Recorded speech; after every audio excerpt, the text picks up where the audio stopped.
Par exemple, on va parler de l'énergie. Je suis juste curieuse. Je sais pas si tu peux m'expliquer dans les détails ou en tout cas avec une idée générale sinon.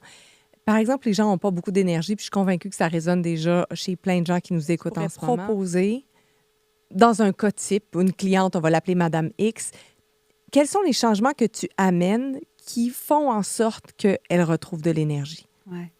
En fait, faut aller voir pourquoi au départ. C'est pour ça que je parle d'alimentation. Oui. Même si je te propose je peux te proposer des boosts. Tu vas avoir plus d'énergie. Tu ne trouveras pas pourquoi. Oui. On va mettre un Ça va être plaster. rien qu'un Ben non, c'est plaster. pas ça qu'on veut. On ne veut pas ça.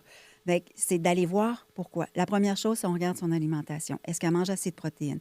Est-ce qu'elle les digère? Tu peux manger des protéines, mais en vieillissant, le système, il fabrique moins d'énergie. Il va fabriquer moins d'enzymes digestives. Parce que notre digestion, parce qu'on est stressé, parce qu'on est intoxiqué, donc il y en a moins, il assimile moins. S'il assimile moins, il n'est pas capable de fabriquer ce qu'il a de besoin pour se restructurer. Fait qu'on embarque dans un cercle vicieux. Fait que souvent, on arrive à 50, 60, 70 ans, puis « Oh oui, j'ai moins faim. » Non, non, non. Tu n'as pas moins faim. Tu as moins faim parce qu'il te manque d'enzymes digestives. Prends tes enzymes digestives, tu vas retrouver toute ton énergie. Donc, si ça vient de ton alimentation, fait que la base, on va regarder, est-ce que tu manges suffisamment de protéines? Qu'est-ce que tu manges? Si tu te bourres de sucre ou pas, parce que des fois, ça peut être ça aussi. Est-ce que tu digères? Est-ce que tu bois de l'eau?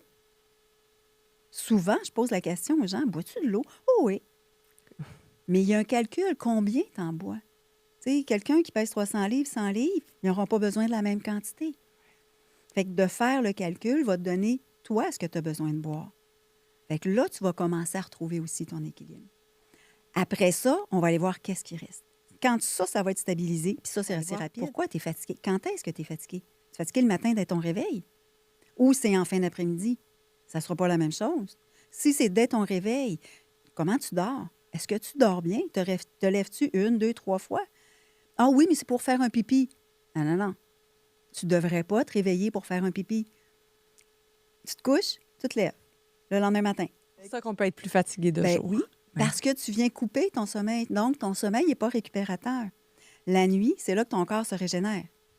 Donc, si tu es entrecoupé, ben tu vas être plus fatigué. Tu peux ne pas te réveiller durant la nuit, mais être quand même fatigué le lendemain matin. Si ton sommeil est rien qu'en superficie, c'est-tu ta digestion? Fait que là, on va aller voir comment est ta digestion. Est-ce que tu manges avant de te coucher? Est-ce que tu aurais besoin de prendre une collation avant de te coucher ou pas? Mais en fonction du type. Fait que là, il faut voir pourquoi.